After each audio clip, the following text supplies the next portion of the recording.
Bonjour à tous et à toutes, chers adhérents de BHC.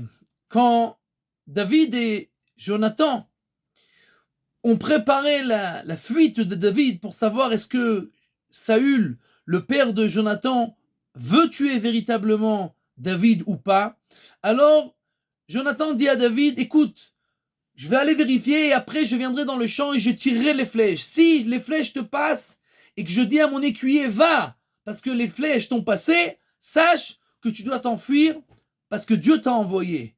Et si je dis à mon écuyer que les flèches sont avant lui, alors tu peux revenir, tout va pour le mieux. Et les commentateurs posent la question, ça veut dire quoi? Dieu t'a envoyé. Non, si les flèches t'ont passé, tu dois t'enfuir parce que mon père veut te tuer. Dieu n'a envoyé personne.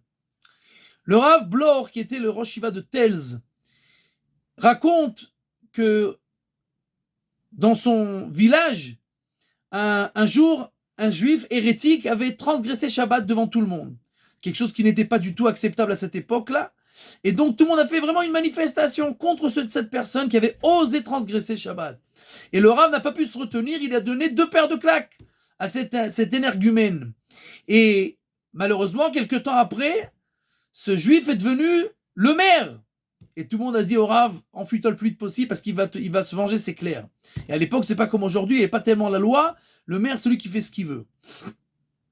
Le Rav s'est enfui aux États-Unis, il a laissé sa famille derrière, il était un peu déprimé, toute la famille elle est restée derrière, il était Rosh Shiva, il n'est plus Yadeshiva, il était le Rav de la communauté, il n'y a plus de communauté, il est tout seul, etc. Quelques années plus tard, malheureusement, la Shoah a décimé tout son village, toute sa famille, la yeshiva bien entendu a été fermée.